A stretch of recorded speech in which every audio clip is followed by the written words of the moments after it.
Olá! Seja muito bem-vindo a mais um encontro aqui do nosso grupo de estudos em logoterapia e análise existencial. Meu nome é Otton Júnior, sou psicólogo clínico e estamos fazendo um grupo de estudos aqui no nosso canal sobre logoterapia e análise existencial. E nós estamos trabalhando aqui o nosso livrinho Psicoterapia e Sentido da Vida, do queridíssimo Viktor Frankl. Se você ainda não é inscrito neste canal, se inscreva aqui no canal.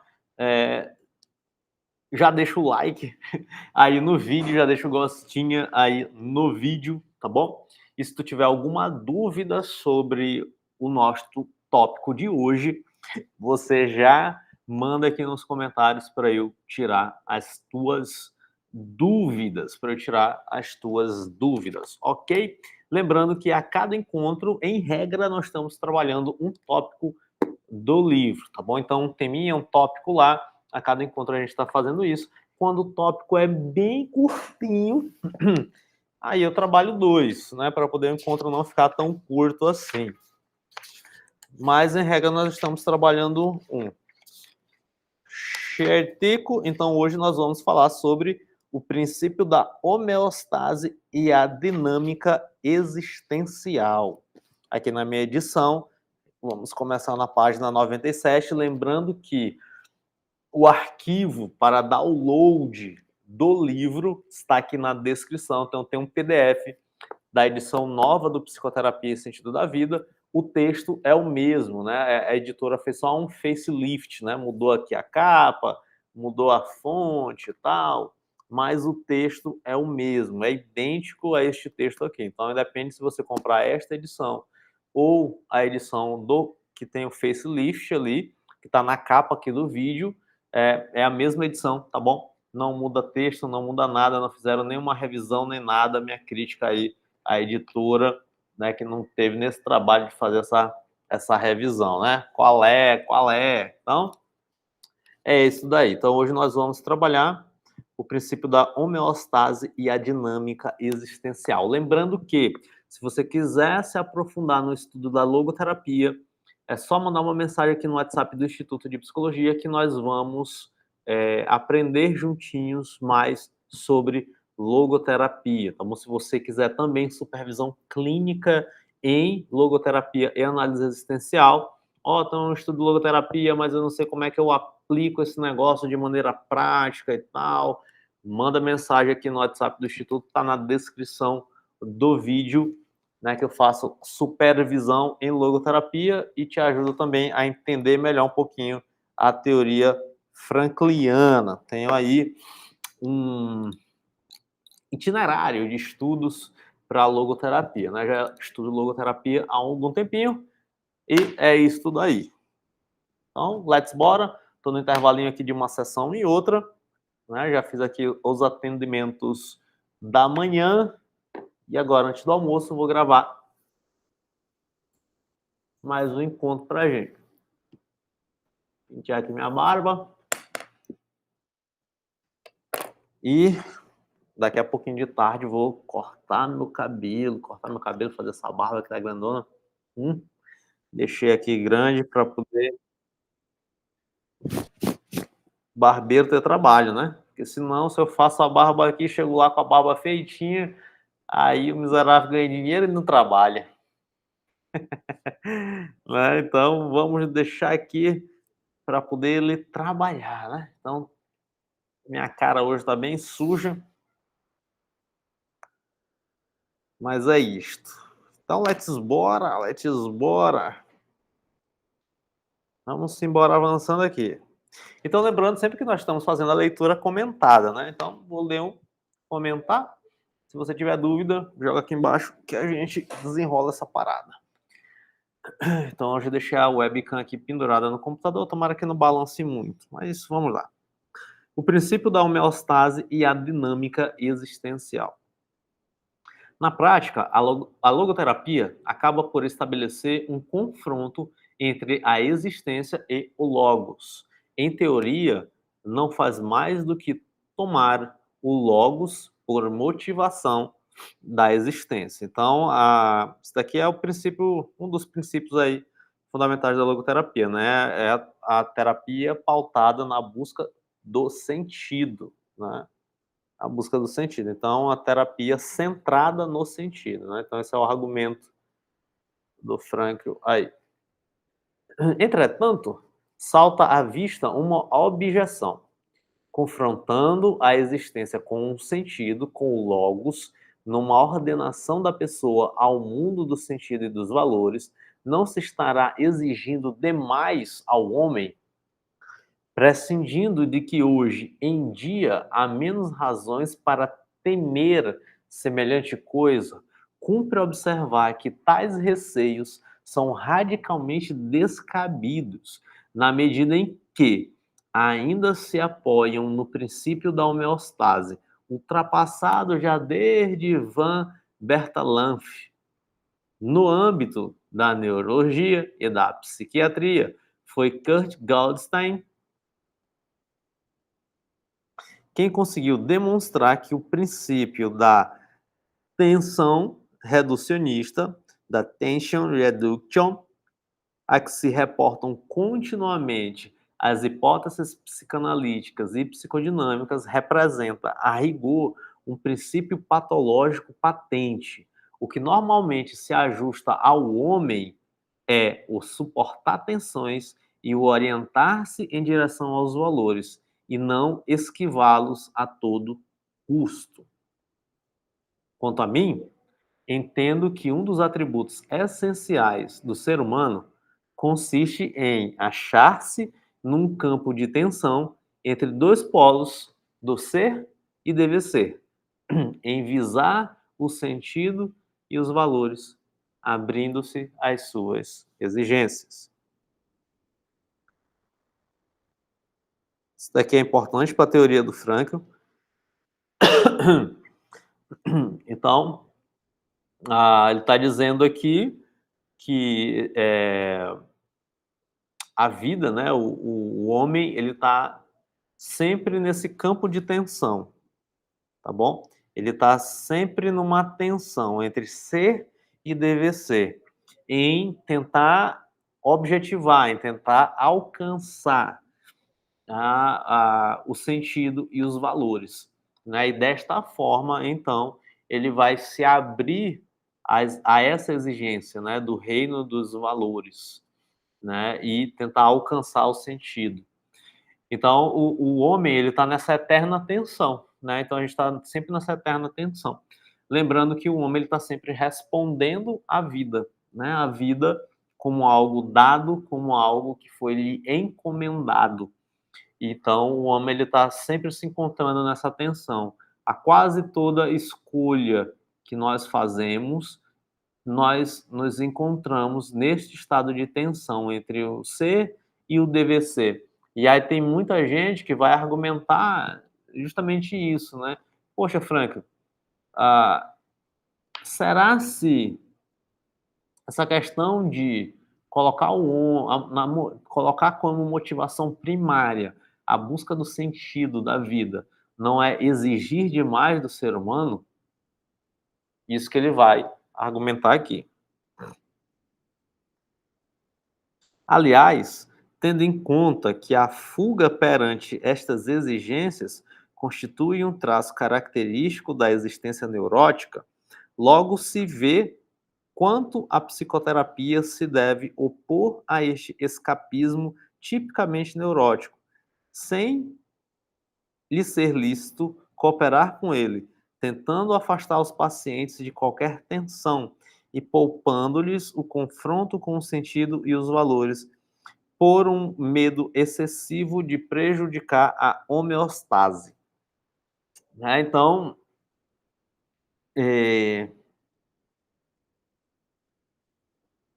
aqui havia, na época, havia uma discussão muito grande sobre esse princípio da homeostase, né? De entrar em equilíbrio, né? Entrar em equilíbrio, entrar em equilíbrio, entrar em equilíbrio. Então tinha que ter um cuidado muito grande de exigir alguma coisa, de gerar uma certa tensão muito grande no paciente, porque isso poderia gerar o desequilíbrio. Aí o Franco ele vai tentar combater essa ideia. Ó, espera aí, velho. Será se fugir, né? Se fugir, cadê? Tendo em conta que a fuga, olha só, perante estas exigências constitui um traço característico da existência neurótica, né? Então ele está dizendo, ó, peraí, será que a gente deve de fato fugir dessa dinâmica, fugir dessa exigência, fugir dessa tensão ser e dever ser, fugir dessa provocação? Ora, a fuga é algo tipicamente neurótico, não é algo tipicamente saudável, pelo contrário, né? Então a pessoa que foge o tempo todo, ela está caindo justamente numa existência neurótica, em vez de cair numa existência autêntica. Em logoterapia, a dinâmica que se estabelece no campo de tensão entre os dois polos do ser e dever ser denomina-se noodinâmica, em contraposição a toda psicodinâmica, e distingue-se desta precisamente por entrar nela um elemento de liberdade. Ó, atenção a isso daqui. Em sendo movido por impulsos, sou atraído para os valores, isto é, posso dizer sim ou não a uma exigência dos valores.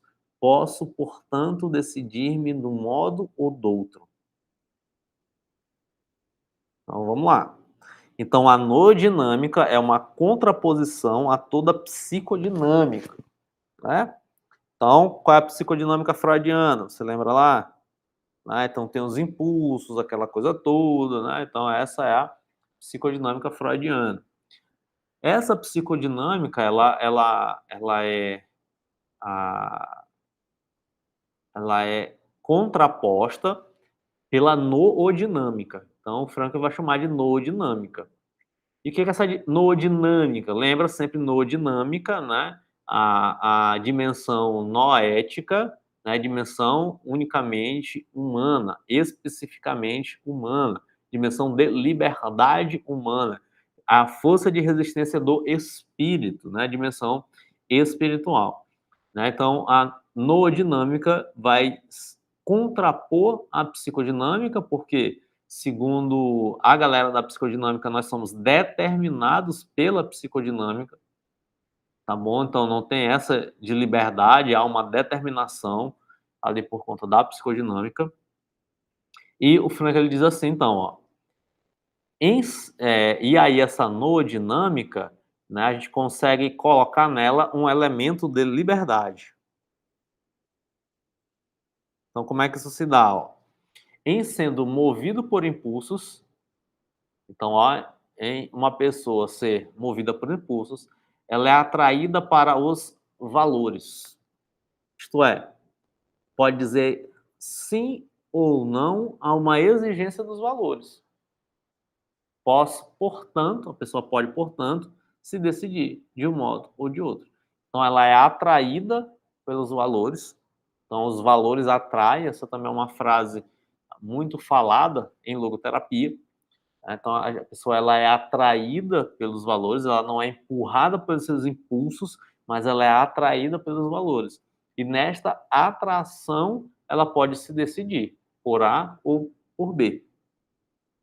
Quer dizer, o elemento da liberdade não se verifica apenas em face, da instante imposição, aliás, meramente aparente das condições biológicas, psicológicas ou sociológicas, mas também em face de uma possibilidade de realizar valores. Então, o que ele está dizendo aqui, ó? A liberdade, galera, a liberdade, você que está me ouvindo, não é somente diante dessas condições biológicas, psicológicas e sociológicas, tá bom?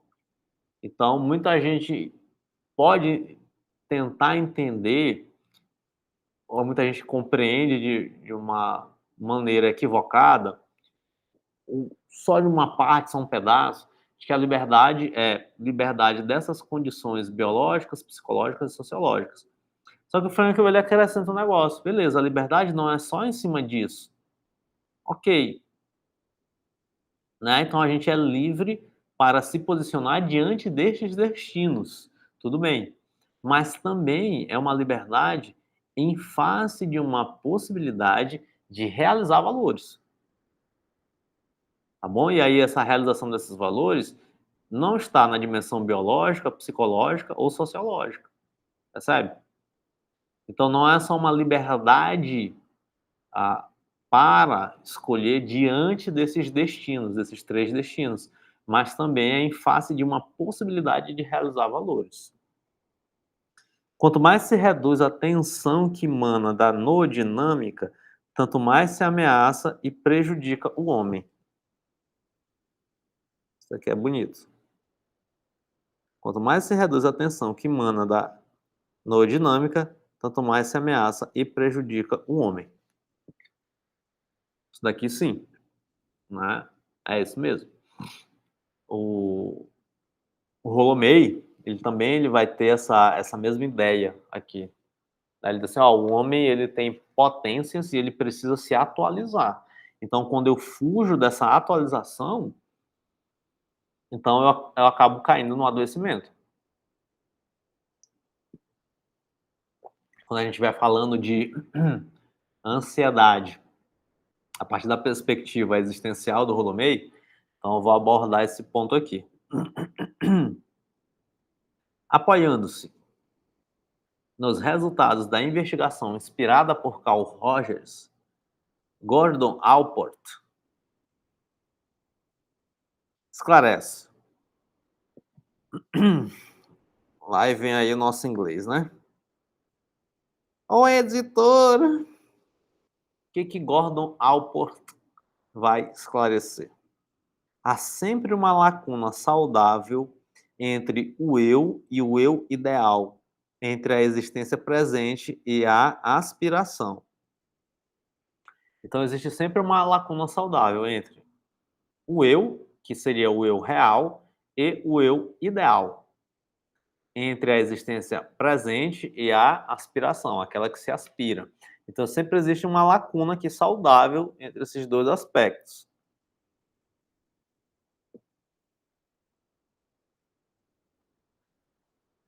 Onde, no, né?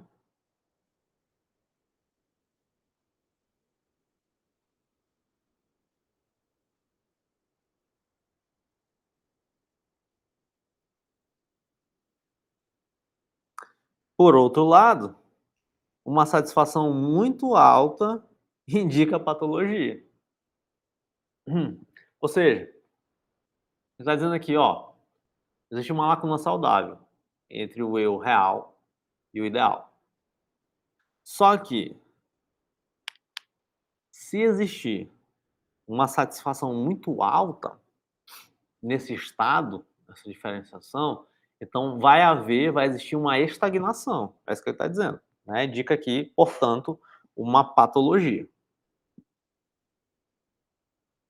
A correlação normal, perdão, entre a imagem real de si e a ideal, diz ele, poderia caracterizar-se pelo coeficiente de mais 58. Bora ver se ele explica esse negócio aqui.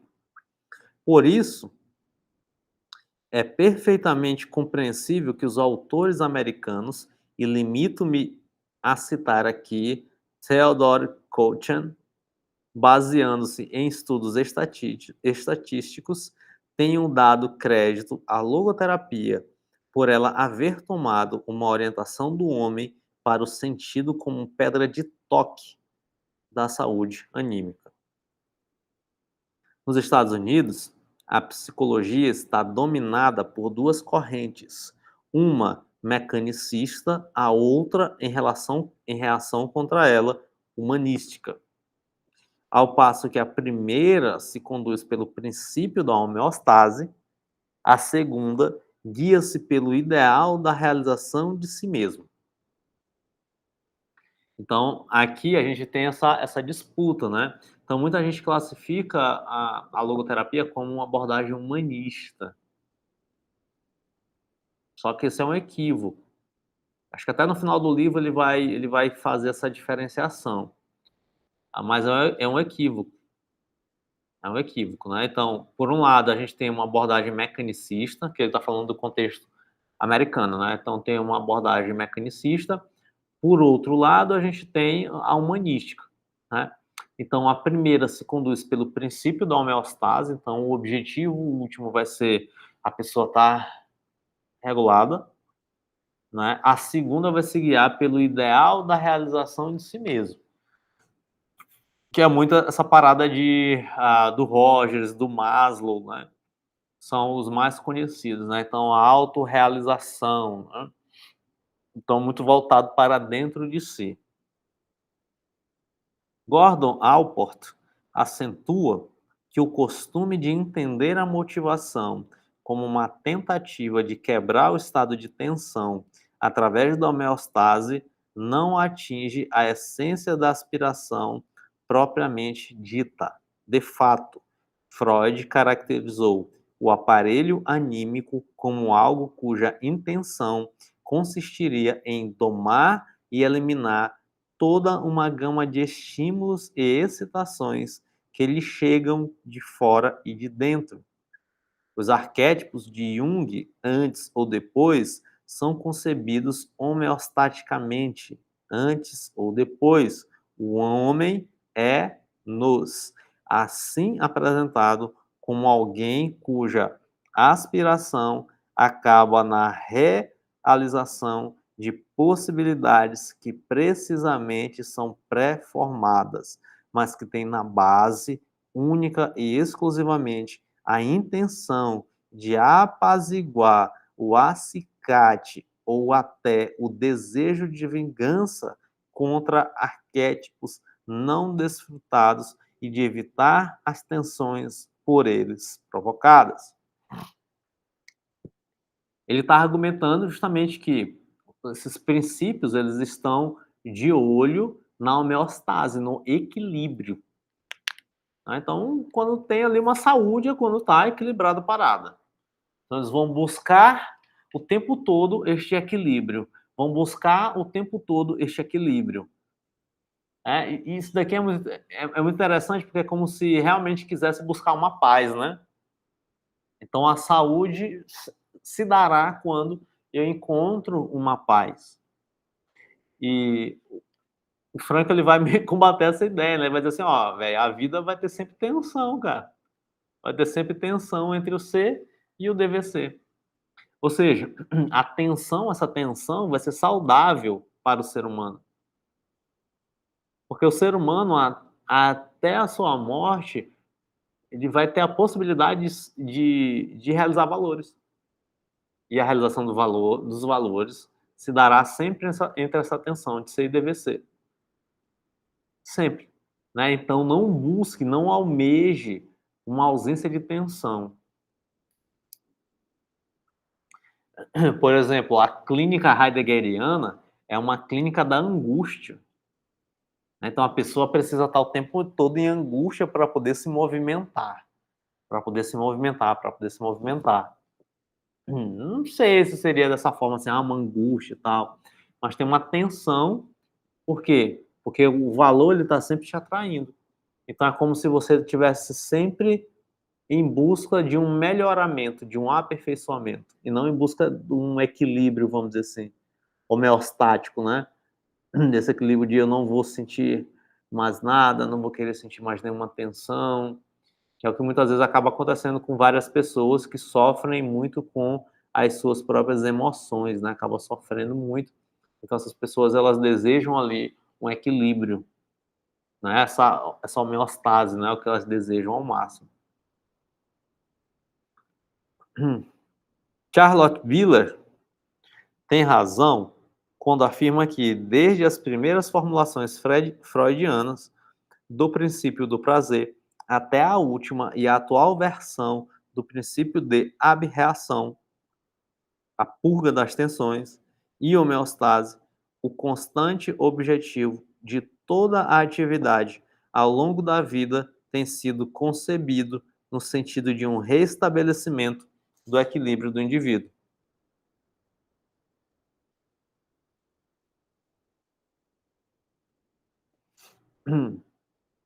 Mas já a própria Charlotte Miller, deixa eu ver a cara dessa mulher, eu nunca vi a cara dessa mulher.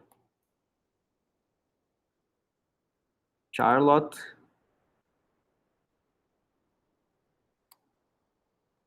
bacana que o Google, né, te dá essa possibilidade.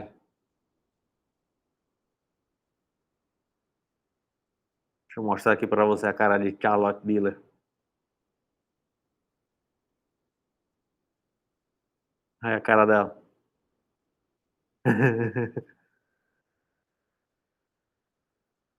Você não tem essa curiosidade, não? Quando tá lendo assim e tal. Aí, Léo, uma coisa que tu não sabe, aí tem. Eu vou buscar, né? Vou procurar. É bacana. E principalmente que a gente tem poucas mulheres na psicologia nesse sentido, né? De mulheres que teorizaram ali e tal. Então, bem legal. Ok. Deixa eu voltar aqui para o nosso texto.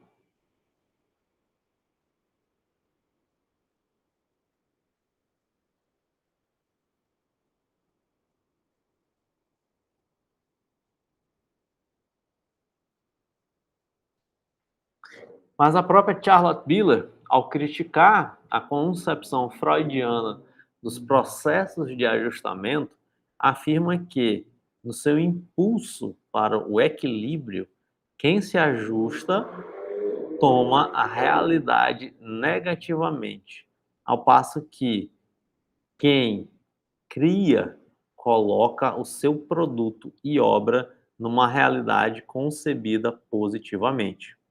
Assim, o princípio da realidade, na dependência desta, também, por sua vez, fica ao serviço do princípio do prazer, na medida em que representa uma simples modificação do princípio do prazer, pois, no fundo, também tende ao prazer. Ora, bem vistas as coisas, podemos afirmar que o próprio princípio do prazer representa, por seu turno, uma mera modificação, enquanto se subordina a um princípio superior da homeostase, isto é, a tendência para manter ou restabelecer o mais baixo nível de tensão possível. Entendido?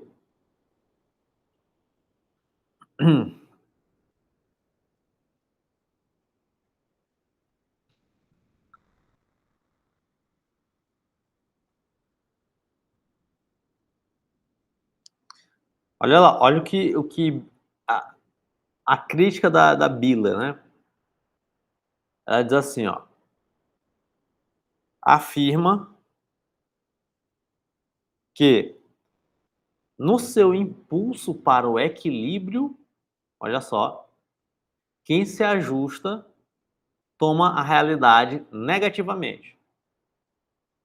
Então, nesse movimento para se equilibrar, aquela pessoa que se ajusta acaba tomando a realidade de maneira negativa. Ao passo que quem cria coloca o seu produto e obra numa realidade concebida positivamente. Então, se eu estou criando, eu estou colocando de maneira positiva. Se eu estou me ajustando, eu tô numa perspectiva negativa da realidade. Assim, o princípio da realidade, na dependência desta, também, por sua vez, fica ao serviço do princípio do prazer, na medida em que representa uma simples modificação do princípio do prazer, pois, no fundo, também tende ao prazer. Ora, Bem vistas as coisas, podemos afirmar que o princípio do prazer representa, por seu turno, uma mera modificação, enquanto se subordina a um princípio superior da homeostase, isto é, a tendência para manter ou restabelecer o mais baixo nível de tensão possível. Assim como a psicanálise põe em relevo a vontade de prazer na forma de princípio do prazer, assim a psicologia individual acentua a vontade de poder sob a forma do chamado impulso para fazer-se valer. Contudo, no caso do impulso para fazer-se valer de Adler, já nem de longe se trata de uma impulsividade do homem em direção a algo que, tomado como agressividade daquela sexualidade salientada por Freud, se tivesse posto de lado. Trata-se antes de um querer que brota do centro dos atos da pessoa.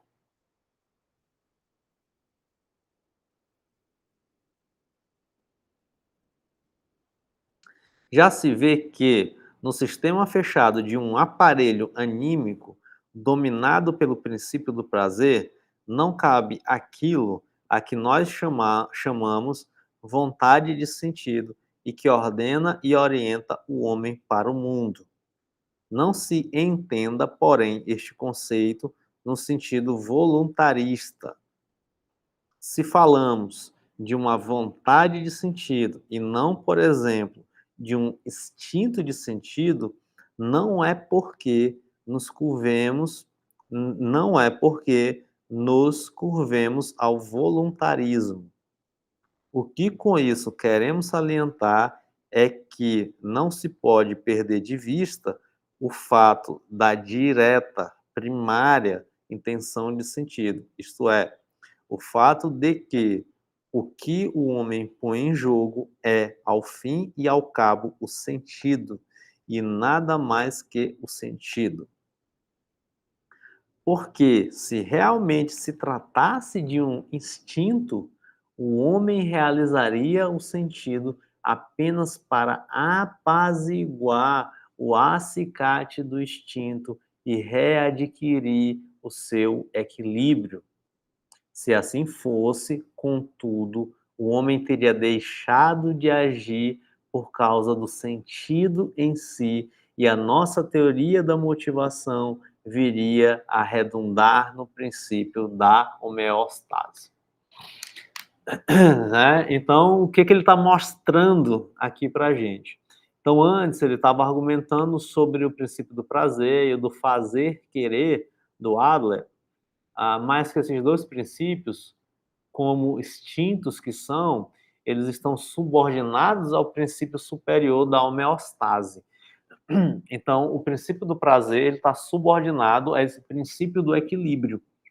Então, a pessoa ela tende a realizar os seus instintos para retornar ao equilíbrio. Então, quem manda, quem subjuga é o equilíbrio, né? Não é o instinto em si. Então, o instinto, vamos dizer assim, ele está subjugado, né, a este equilíbrio final. Então, o objetivo final é o equilíbrio. Daí ele faz essa contraposição com a vontade de sentido. Tá? Então, não é o instinto de sentido. Aqui, ó. É uma vontade de sentido. E não um instinto de sentido. E por que ele faz essa contraposição? Porque se fosse um instinto de sentido, então, assim como o princípio do prazer e do Adler, esses instintos eles estariam subordinados a este equilíbrio.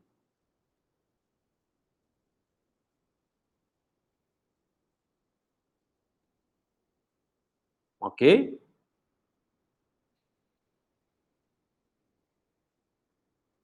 E aí seria a mesma merda. Só que em vez de instinto, ia chamar, em vez de vontade de prazer, instinto de prazer, essa coisa toda, princípio do prazer, ele ia chamar-se princípio de sentido, instinto de sentido. E ele está fugindo disso, né? Porque ele não visa o equilíbrio, lembra? Ele não está visando o equilíbrio. Ele está aqui na noodinâmica contrapondo a psicodinâmica. Aí continua. A crítica europeia ainda zomba da logoterapia. As observações que ele faz ainda têm seu ar de troça, dizem, ora, ora, apelar para a vontade.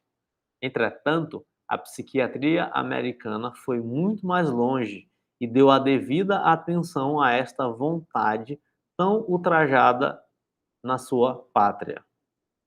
O renomado psicólogo existencial de Nova York, Rollo May, adoro o Rollo May.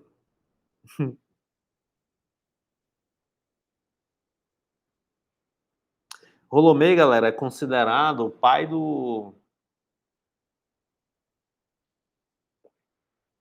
Inclusive, ele é psicólogo existencial aí, mas ele nos Estados Unidos, ele é considerado ali quem organizou a psicologia humanista, né?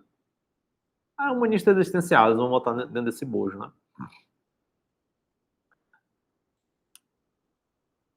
Vamos lá, bora dizer o que Rollo May fala, né?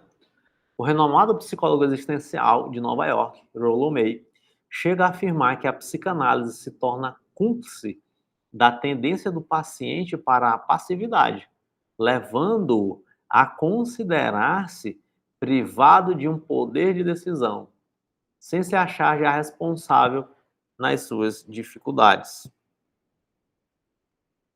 Vale a pena transcrever aqui sua mordaz observação.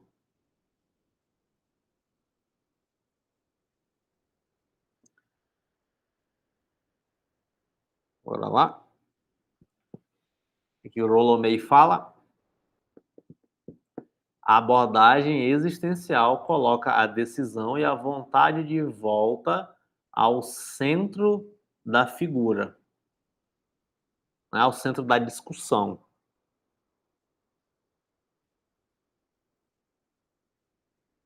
E notar como depois termina tão oportunamente com as palavras de um salmo.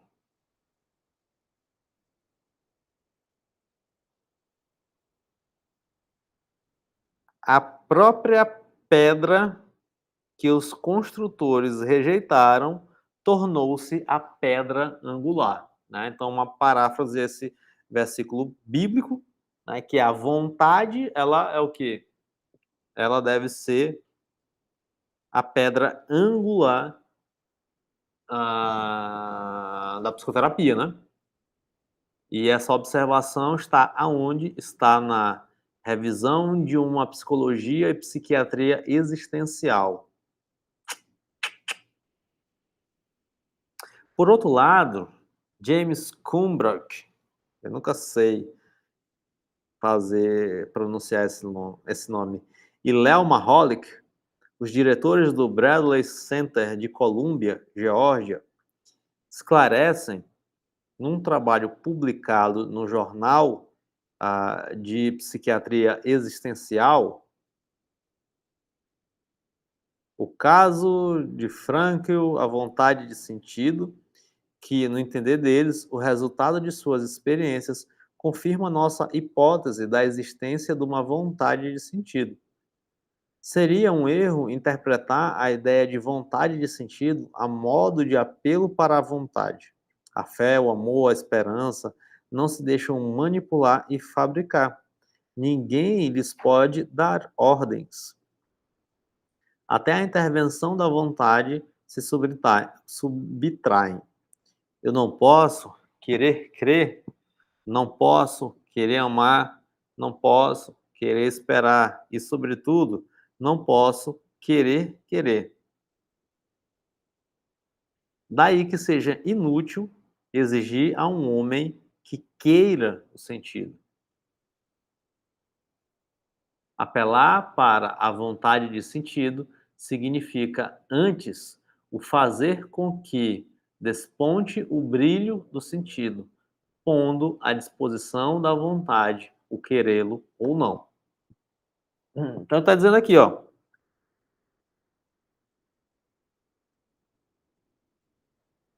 seria um erro interpretar a ideia de vontade de sentido a modo de apelo para uma vontade, né?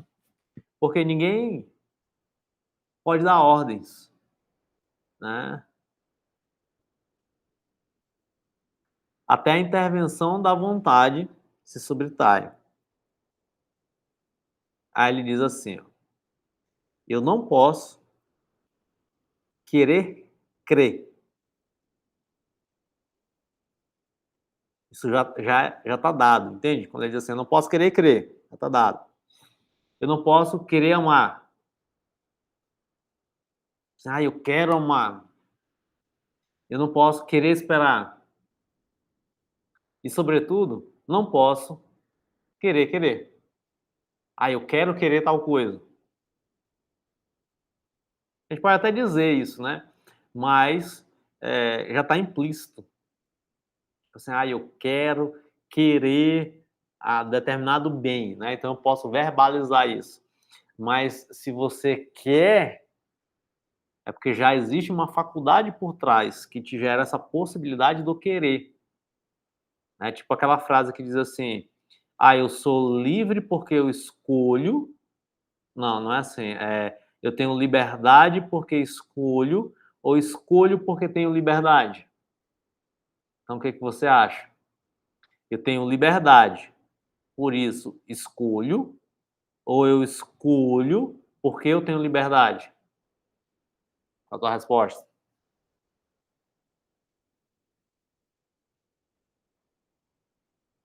Eu tenho liberdade e por isso eu escolho. Ou eu escolho e por isso eu tenho liberdade. É assim? Até me confundi.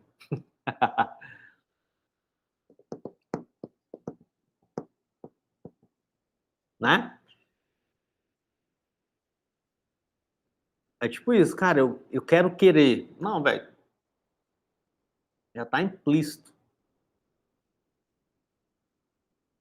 Aí ele diz, né? Daí que seja inútil exigir a um homem que queira o sentido.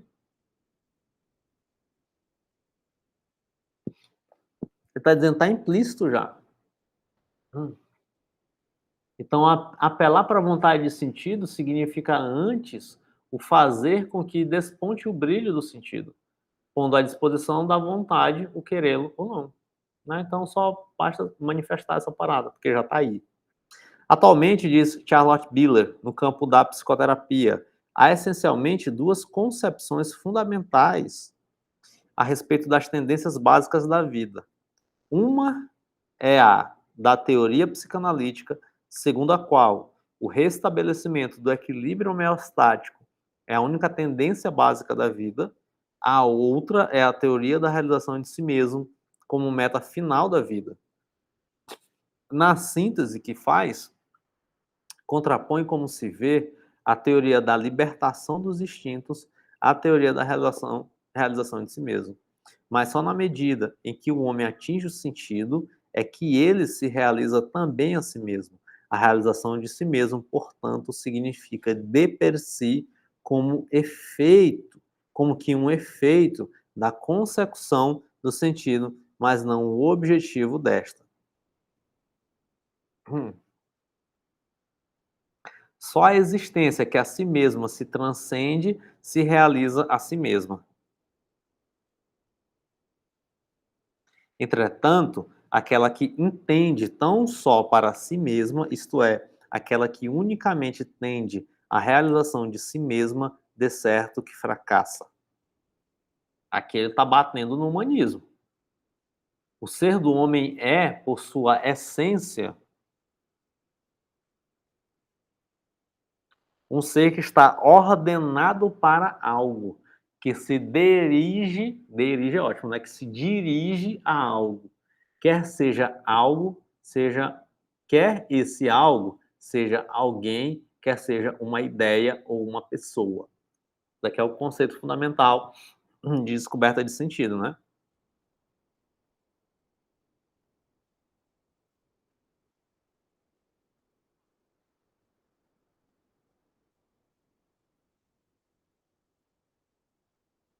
Ora bem, Charlotte Biller observa com todo o acerto que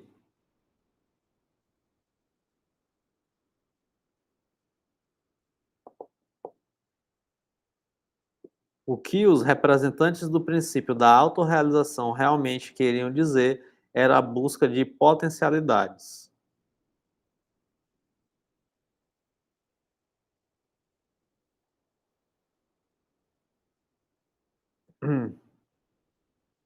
O que os representantes da autorrealização, principalmente really meant, né, que eles queriam dizer, era, né, que o ser humano possui potencialidades. Isso. De fato, qualquer realização de si mesmo redunda, afinal de contas, na realização das possibilidades próprias. Ok. A este propósito, depara-se-nos hoje uma série de teorias em cujos termos o homem apenas deveria tentar gozar de suas possibilidades interiores, ou, como se costuma dizer, exprimir-se a si mesmo. Mas o que está por trás de todas essas teorias? Na minha opinião, o motivo que nelas se oculta é, afinal, uma tendência para minorar a tensão provocada pela fissura existente entre o que o homem é e o que ele tem de vir a ser.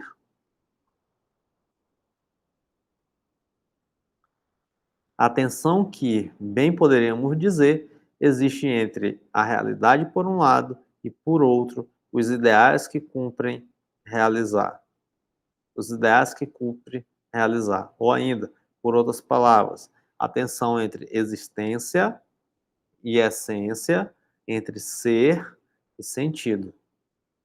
De fato, se, ao dizer que o homem não precisa de se preocupar com quaisquer ideais e valores, se quer inculcar que os ditos ideais e valores nada mais são do que a expressão de si mesmo, podendo o homem limitar-se a realizar tranquilamente a sua mesmidade e possibilidades. Então, convenhamos em tirar o chapéu à boa nova. É claro que, sendo assim, o homem verifica não precisar de mover um dedo para alcançar a plenitude de sentido ou a realização de valores, uma vez que tudo está já em ordem há muito tempo, pelo menos na forma de cada possibilidade própria e concreta que cumpre realizar.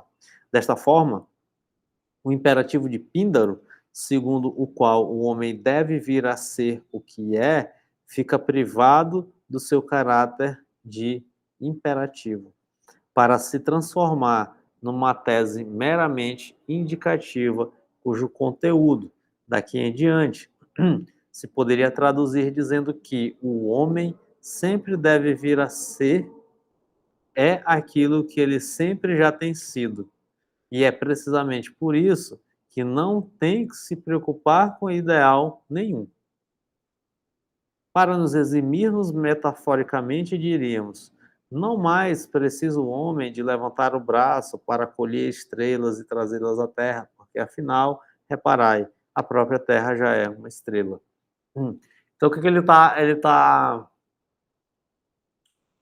meio que é tipo a ideia do amor próprio, né? Então, isso daqui é uma discussão filosófica muito importante. Por quê? O amor próprio, o amor em si, ele implica em uma transformação.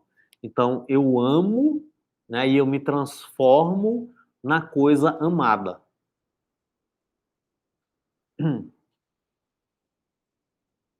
Quem vai falar muito isso é o erro de Narciso, Lavelle, Louis Lavelle. Ah, ele vai dizer, inclusive, do erro do erro do Narciso, né? Erro de Narciso, que o Narciso ele amou tanto a ele mesmo que ele morreu. Tá? Que é o narcisismo, né? Mas qual é o princípio ali? O princípio é que o amador transforma-se na coisa amada. Portanto, se eu já amo aquilo que já sou, então eu não tem transformação nenhuma. Se não tem transformação nenhuma, tá bom? Então eu vou continuar a ser quem eu já tenho sido. Que é isso que ele está dizendo bem aqui. Né? Então, se eu vou continuar a vida pautado naquilo que eu já tenho sido, ora, então eu não tenho que me preocupar com ideal nenhum. Porque o ideal me gera essa possibilidade de transformação. Entende? É essa a crítica aqui. Então, esse princípio da homeostase, ele acaba gerando muito isso. Ó, eu tenho todas as possibilidades, as potencialidades dentro de mim, então vou buscar fora alguma coisa? Não vou. Já está tudo dentro de mim, então basta que eu me torne quem eu já tenho sido. Eu não vou perseguir ideal nenhum fora.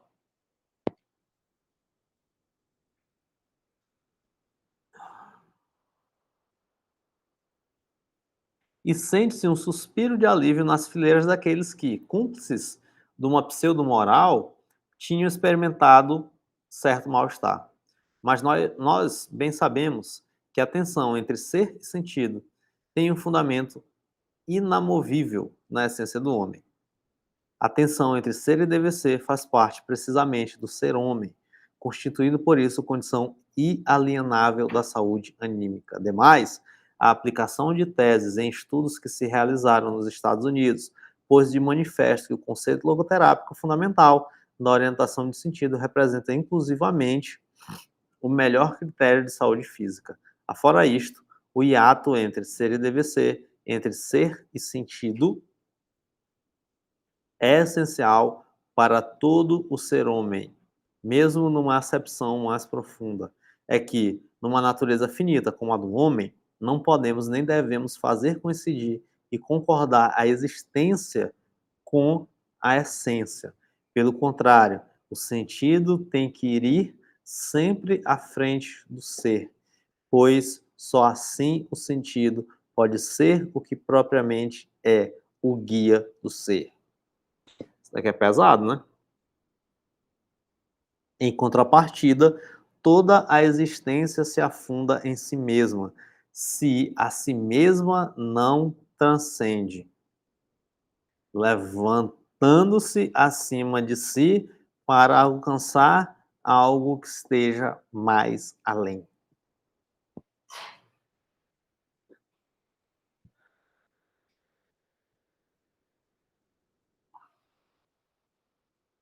Isso aqui é forte, né?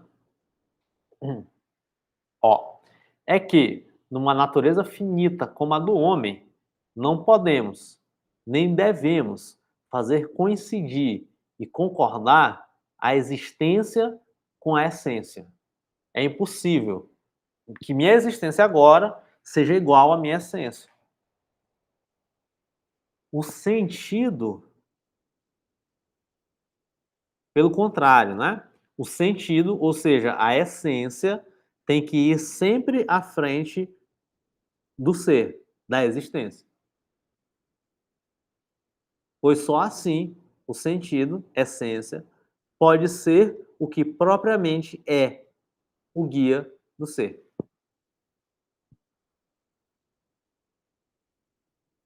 É isso, o sentido vai ser o meu guia.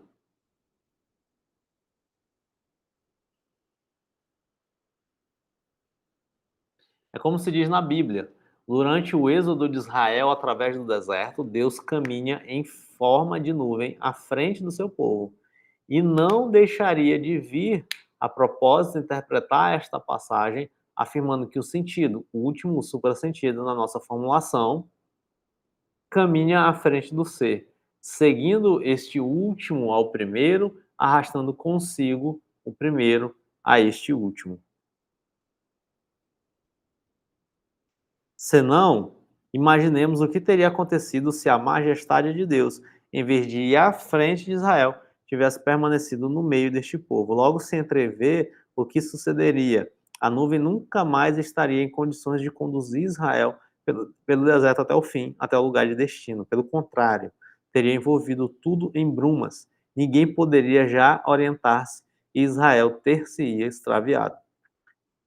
Né? Então, a nuvem aqui na analogia bíblica, a nuvem guia o ser. E a nuvem é Deus, né? Então a nuvem guia o ser. Se a nuvem estivesse no meio do povo, então ninguém teria orientação nenhuma, pelo contrário, né? Estaria tudo nublado, tudo envolvido em brumas. Ninguém poderia já orientar-se. Israel ter-se-ia extraviado.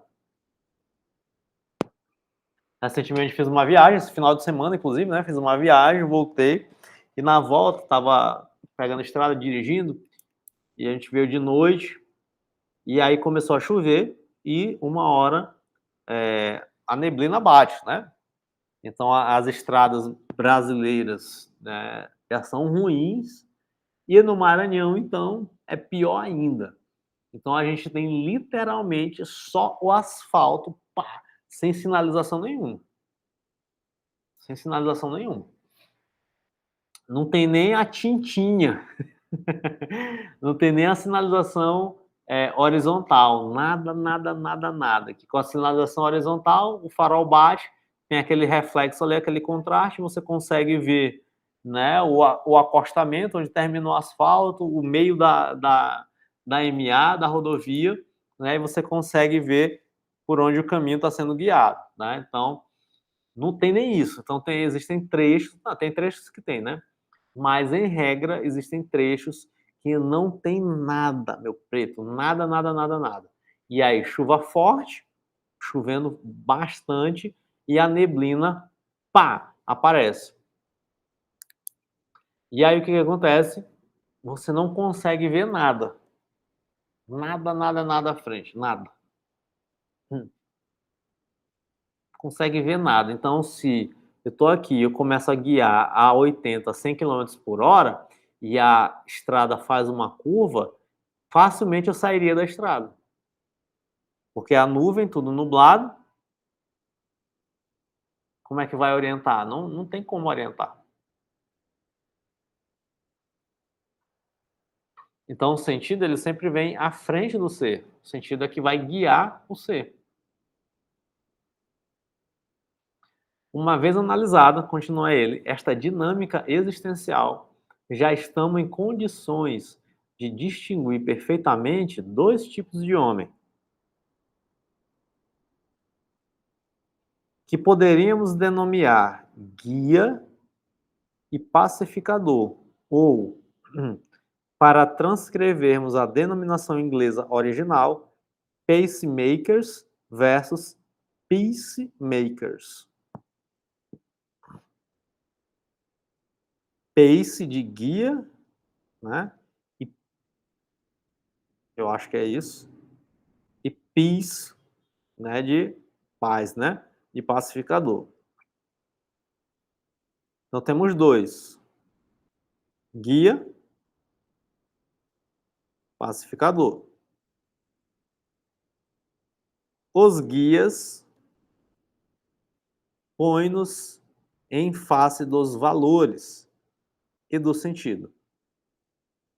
Oferecem-nos a vontade de sentido. Os pacificadores, em compensação, tentam aliviar-nos da carga de qualquer acareação com o sentido.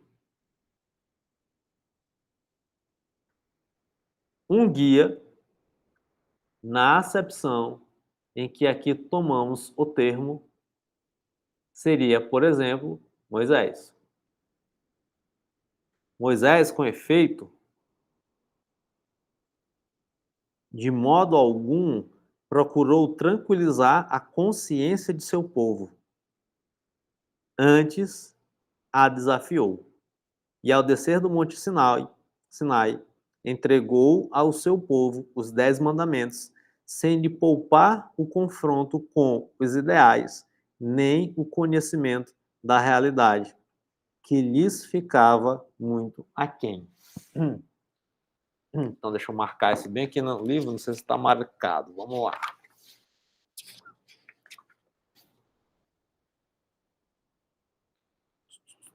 Isso daqui é importante, cara. Isso daqui é muito bom, velho.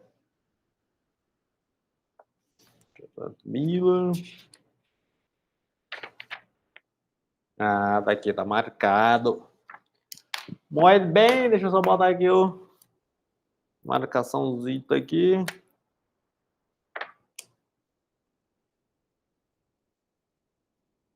Já tá grifadinho.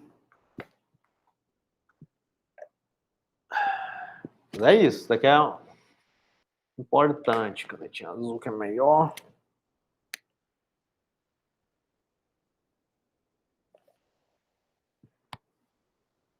Show de bola.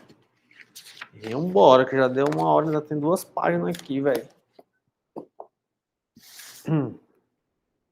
Moisés, com efeito, de modo algum, procurou tranquilizar a consciência do seu povo. Antes, a desafiou.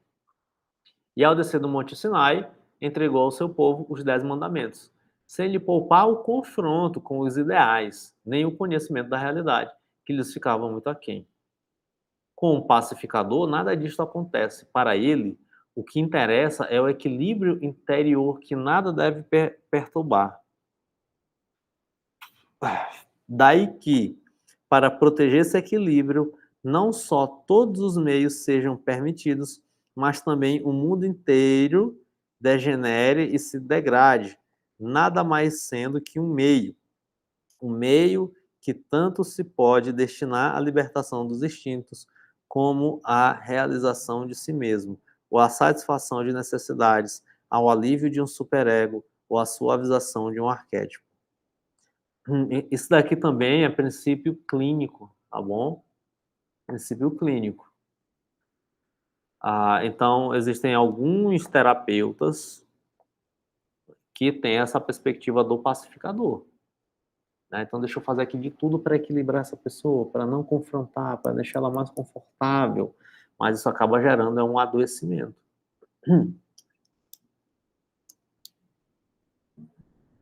Seja como for, o homem faz as pazes consigo mesmo, o homem faz as pazes consigo mesmo, cai no sossego.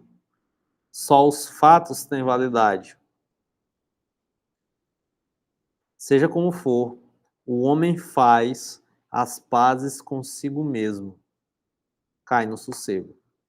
Só os fatos têm validade. Ora, o que nos mostram os fatos é que apenas uma imperceptível minoria entesta com os ideais. Portanto, por que é que nos devemos preocupar com eles, em vez de ficarmos simplesmente no termo médio? Para que sermos idealistas? Permaneçamos normais. Compreendemos agora em que sentido Kinsey merece ser chamado de pacificador de espíritos. Segundo Charlotte Biller, parece que o funcionamento do organismo são depende de uma alternância entre duas tendências: a tendência para a descarga de tensões e a tendência para a sua conservação. Ora bem, o que nos perguntamos é se não haverá, ao lado deste ritmo, digamos, ontogenético, um ritmo análogo, filogenético. Aliás, não foi Schopenhauer quem chamou a atenção para o predomínio intermitente da necessidade e do tédio à luz da escala histórica e social? Né? Então tem aqui uma tensão o tempo todo, né? Schopenhauer que diz que a gente sai do desejo ao tédio. Né? Então eu desejo aquilo que não tenho, na hora que tenho aquilo que desejo, eu entro no tédio porque já tenho e não desejo mais. Aí eu desejo de novo. É claro que os períodos de necessidade e as épocas de tédio são de uma alternância que se verifica por sucessão e não por justa posição, como no caso do organismo são. O certo é que poderíamos chegar a arriscar a afirmação de que o homem, em épocas homeostáticas como a de uma affluent society, assume espontaneamente o contrapeso da necessidade. A este propósito, e sustentando muito embora a opinião de que a pressão da necessidade tem provavelmente uma importância extraordinária sob o prisma antropológico, Gerlen explica que, se alguma saída se pudesse imaginar, essa saída a rigor não poderia ser senão a da ascese. Só que não o podemos acompanhar quando defende a ideia de que a ascese não foi secularizada, prendendo-se ainda a quase todos os elementos da religião cristã. Com efeito, quer nos parecer que foi o desporto que se incumbiu de expor o organismo a um estresse periódico e de proporcionar ao homem, em meio do bem-estar, situações de um estado de necessidade artificial e passageiro.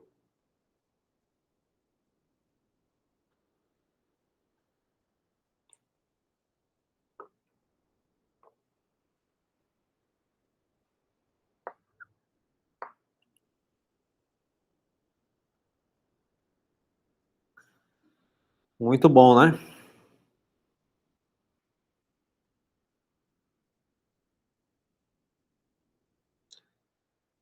Isso daqui é muito importante. Os períodos de necessidade entre si é.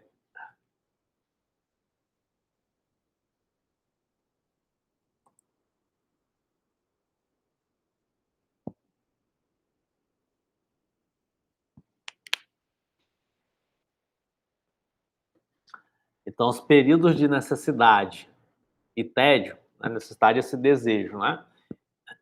E as épocas de tédio são de uma alternância que se verifica por sucessão. Tá? Então, então eu tenho aqui um tempo de necessidade, de desejo, aí eu vou e tenho um tempo de tédio. Depois eu vou e tenho um tempo de necessidade e desejo. Depois eu tenho um período de tédio, né? Então, a necessidade e as épocas de tédio são de uma alternância que se verifica por sucessão e não por justa posição. Né? O certo é que poderíamos chegar a arriscar a afirmação de que o homem, em épocas homeostáticas, assume espontaneamente o contrapeso da necessidade. Então, poxa, então tem uma época aqui que eu estou tranquilo, eu estou equilibrado. Então, ai, velho, cara, será que eu não posso crescer? Não é isso? Outro dia eu conversando com uma paciente e ela tem um desejo de crescer na sua empresa, né? E ela estava me falando assim, poxa, ela deu um meu exemplo, né? Alton, poxa, tu chegou num certo nível profissional aqui, parará, eu percebi, e ela está comigo há um tempo, né? E aí eu percebi que tu poderia parar ali, mas tu quis crescer, né? Tu quis ir além. Assim sou eu também, né? Então, estou no estágio aqui profissional, na minha loja, mas eu posso crescer, né? Eu posso ir além. E é isso, né? Então, ela poderia ah, se contentar com o estágio, mas ela quis crescer, né? Então, num período de equilíbrio, ela se coloca em tensão para poder crescer mais. Entende?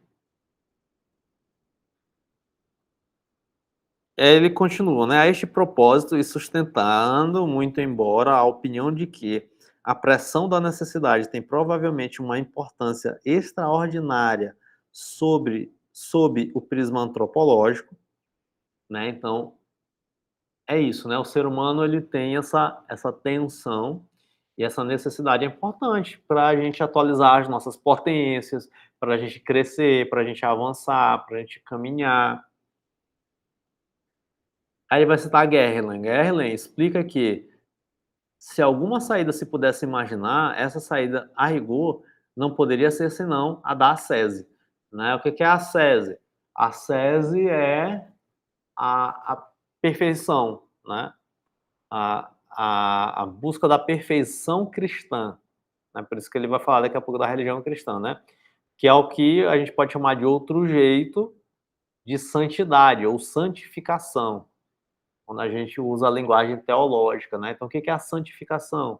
Tornar-se santo, ir em direção ao dever ser, né? Então, todo cristão, ele busca esse caminho de ser santo, né? De ser igual a Cristo, que é o modelo ideal, né? E Gerhard explica, ó, se alguma saída se pudesse imaginar, essa saída, então, né, dessa necessidade e tédio, essa saída a rigor não poderia ser senão a da ascese. Né? Então, a busca por essa perfeição.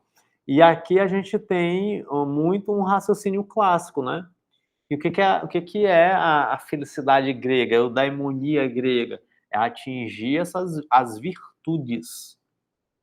Né? E virtude, né, dito de outro modo, é a perfeição cristã, a santificação, a santidade. Logicamente, sem um elemento do transcendente, essa coisa toda, né? Mas é esse caminho de aperfeiçoamento. Né? Hum.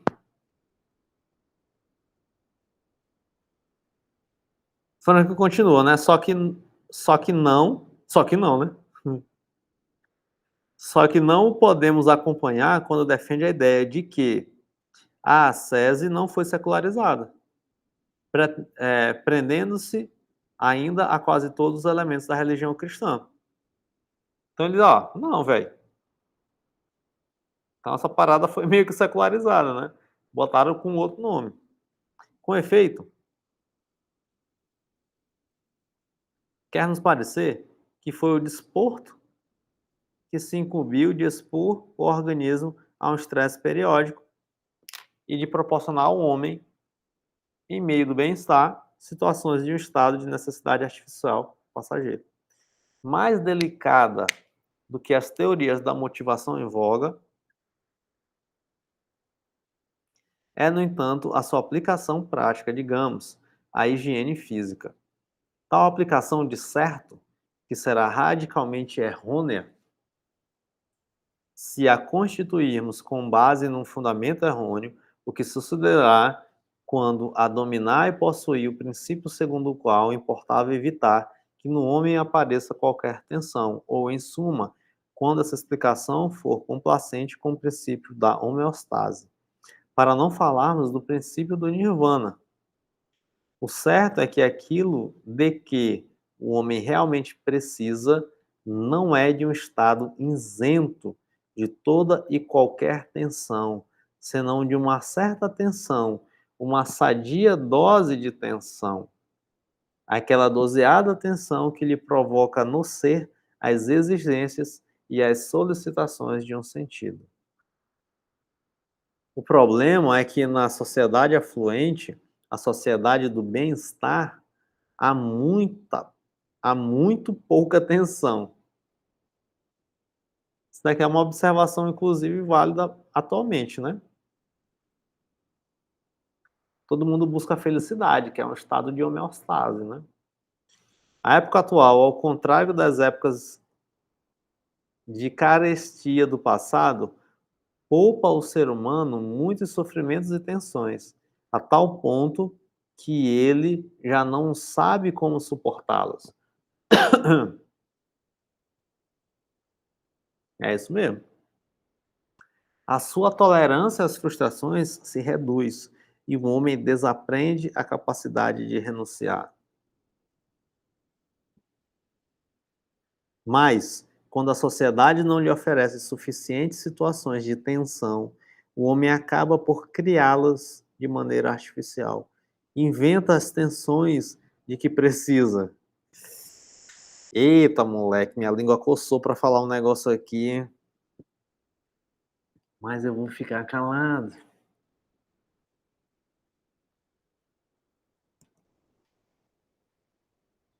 É tipo assim, velho, não tem nenhuma tensão, bora inventar aqui uma besteira para poder gerar uma tensão,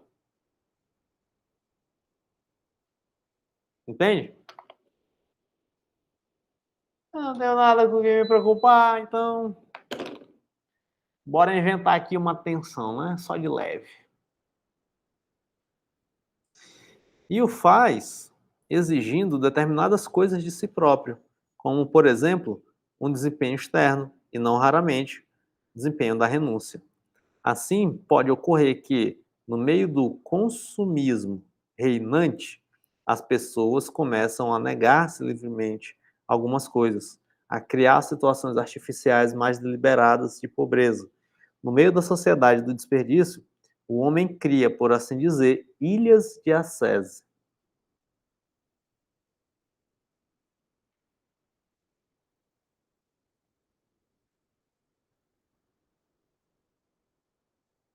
E esta é, na minha opinião, a função do esporte. Ele é a ascese moderna, secular.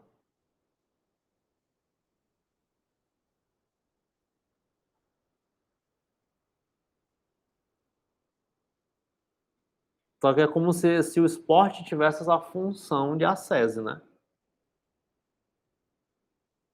Interessante. Será que a gente pode extrapolar isso para outras atividades?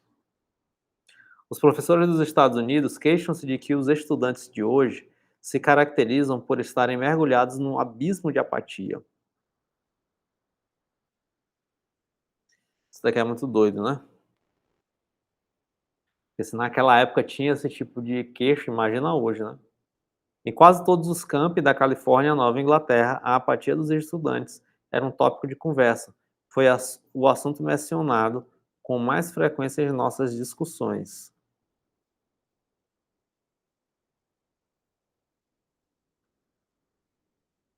Sobre os membros da faculdade e os estudantes.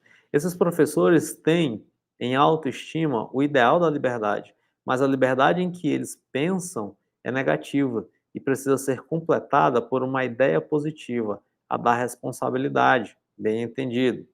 Quando se resolverão a levantar na costa ocidental uma estátua da responsabilidade, a fazer pedante como a estátua da liberdade da costa oriental. É também nos Estados Unidos que os psicanalistas se queixam de terem de lidar com um novo tipo de neurose, cuja nota mais marcante está na carência de iniciativa e interesse. Isso daqui também é muito importante. Ao que parece, é tão difícil para o homem suportar por longo tempo a absoluta despreocupação no sentido psicológico, como a absoluta ausência de obstáculos no sentido físico, e também se pode dizer que é tão impossível existir no espaço sem sentido como no espaço sem ar.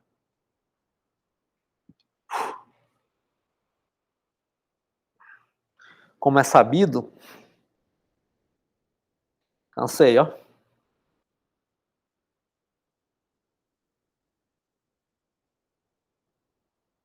Tô terminando.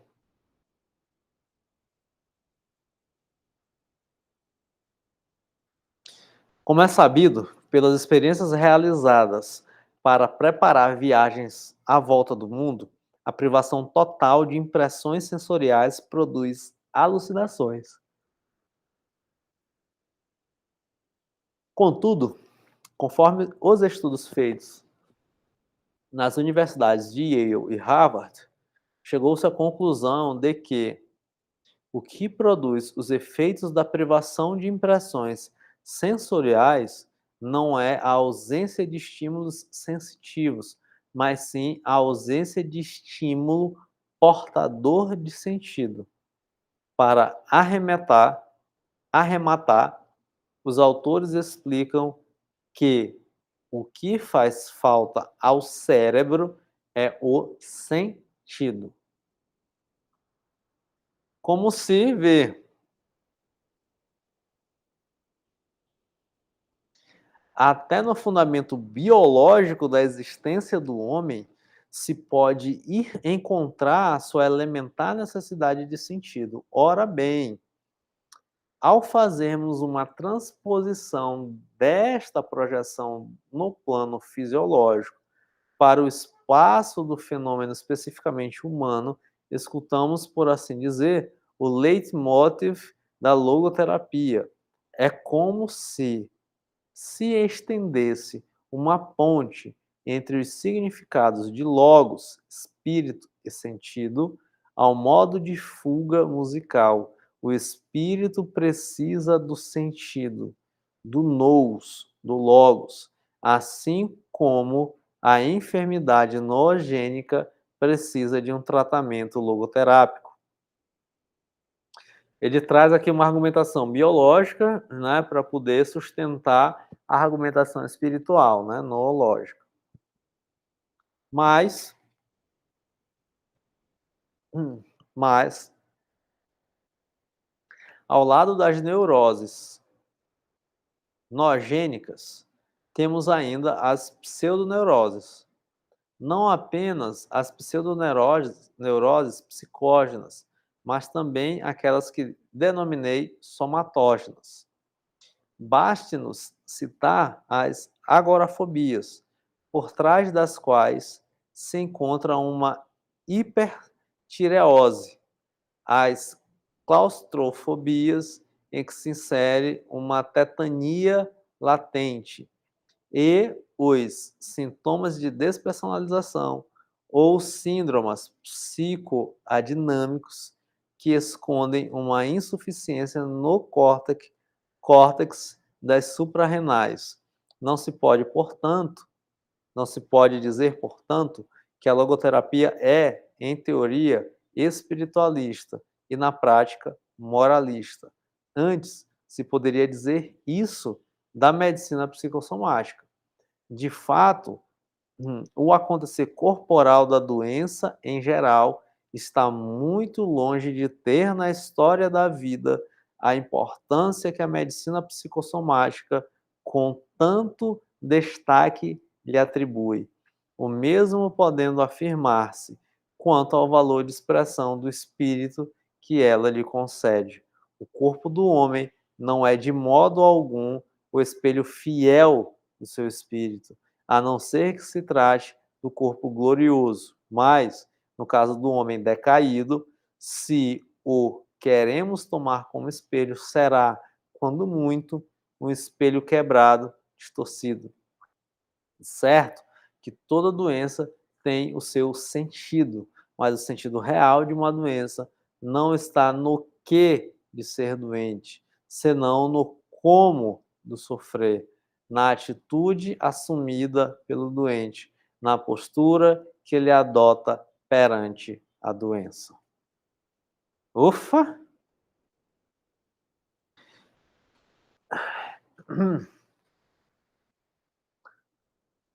Ele traz o argumento biológico de que existe uma resposta sensitiva porque há uma ausência de sentido, não porque há uma ausência de estímulo.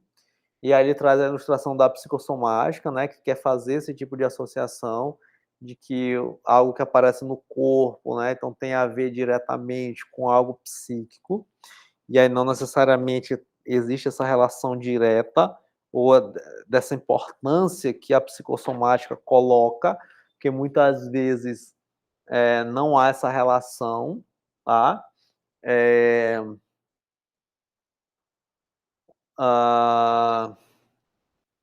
E aí, então, ele fecha aqui, né, com essa frase final. Né? Ele dá a ressalva de que o corpo é um espelho quebrado, né, de que a gente não pode tomar como base as reações do corpo para categorizar, ou para justificar, ou para explicar, ou para gerar uma relação de causa direta com doenças psíquicas ou espirituais, né? E aí ele vai dizer, ó, de certo que toda doença tem o seu sentido, né? Então toda doença tem um sentido, beleza. Mas o sentido real de uma doença não está no que do ser doente. Certo? Então, o sentido da doença não está no que, senão no como do sofrer. Né? Então, o sentido da doença não está nos sintomas em si, mas sim no como o doente sofre, na atitude, na postura que o doente adota perante a doença. Será a logoterapia na prática moralista? Não é, pela simples razão de que o sentido não se pode receitar. O médico não pode dar sentido à vida do paciente, por isso não é moralista nesse sentido, né?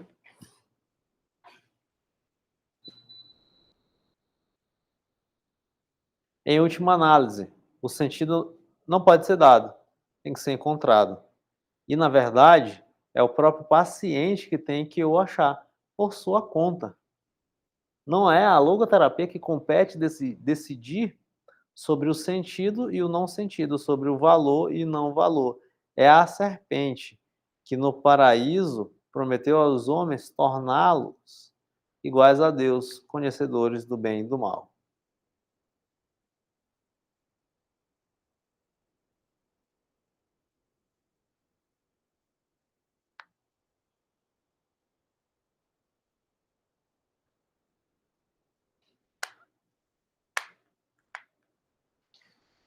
Beleza?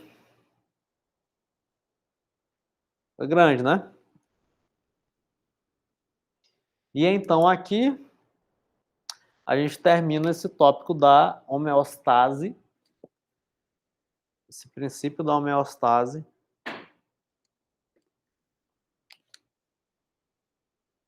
E a dinâmica existencial, né? O resumo é que não deve haver, na verdade, a gente tem que ter cuidado em buscar esse equilíbrio. Então, sempre vai existir uma tensão.